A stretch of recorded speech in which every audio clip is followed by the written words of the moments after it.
సమాజ మందిరంలో ఉంటాడు. యేసయ్య మాట్లాడుతుంటే వాడు సడన్గా లేచి కేకలేసి నువ్వు దేవుని కుమారుడైన క్రీస్తు అని ఆయన గురించి మాట్లాడితే ఊరకుండు మనకి అద్దిస్తాడు. ఈ సన్నివేశం కూడా సమాజ మందిరంలోనే జరుగుద్ది. సమాజ మందిరం అంటే ఏంటో తెలుసా?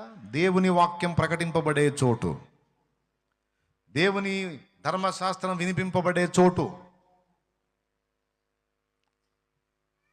సినగోగ్ అంటారు, దాన్ని సమాజ మందిరం అంటారు.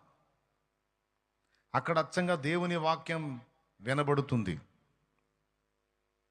ధర్మశాస్త్రం వినిపించబడుతుంది. కాస్త భక్తి, ఆధ్యాత్మికత, ఆత్మీయత అనే మనస్సు కలిగిన వాళ్ళు అక్కడ చేరి ఆ దైవిక విషయాలు వింటారు. బోధకులు బోధిస్తారు, దేవుని సంగతులు నేర్చుకుంటారు. దేవాలయంలో ప్రార్థన చేయటం, సమాజ మందిరంలో దేవుని మాటలు వినడం. అర్థమైందా? బోధనా స్థలం సమాజ మందిరం. అయితే దేవాలయంలో ఇతడు దేవునితో మాట్లాడతాడు, కానీ దేవుని మాట ఇతనికి దక్కేది సమాజ మందిరంలో. దేవుని మాట ఇతనికి దక్కేది సమాజ మందిరంలో. అంటే ఇది చాలా విలువైన స్థలం. డైరెక్ట్గా దేవుడు తన ఆత్మ ద్వారా, ప్రవక్తల ద్వారా, భక్తుల ద్వారా మనతో మాట్లాడే స్థలం. అప్పుడు ఇది ఇంకా పవర్ఫుల్ కదా. ఇక్కడ దయ్యం ఉండటం ఏంటి? ఇలాంటి సమాజ మందిరాల్లో దురాత్మలు పట్టిన వాళ్ళు కూర్చోవటం ఏంటి? అదే ఆశ్చర్యం. దీన్ని మీరు గ్రహించాలి. చాలామంది సినిమాలు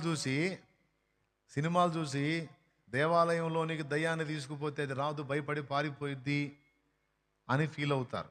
అంత సీన్ ఏమి లేదా ఆడ. అది సినిమాలో సీను. రియల్ సీన్ మీకు చూపించేదా? దయ్యాల రాజుడు సాతాను డైరెక్ట్గా తండ్రి అయిన దేవుని దగ్గరికి వెళ్ళాడని మీకు తెలుసా? ఏబు గ్రంథంలో మీరు చూడండి, ఏబు 1:6, ప్రకటన గ్రంథము 12వ అధ్యాయము 10వ వచనం కూడా చూడండి, 10, 11 వచనాలు చూడండి. ఈ 2 చోట్ల మాత్రమే కాదు, జకర్యా గ్రంథం 3లో కూడా చూడండి.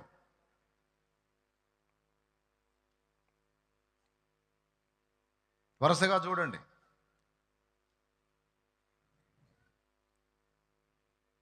ఏబు గ్రంథం 1:6, దేవదూతలు యెహోవా సన్నిధిని నిలుచుటకై వచ్చిన దినం ఒకటి తటస్థించెను. ఆ దినమున అపవాదియగు వాడు వారితో కలిసి వచ్చెను. యెహోవా నీవు ఎక్కడి నుండి వచ్చి? అపవాది వచ్చాడు. ఎక్కడికి వచ్చాడయా? యెహోవా దగ్గరకు వచ్చేసాడు. అది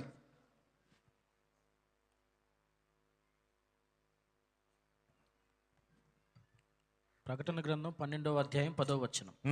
మరియు ఒక గొప్ప స్వరము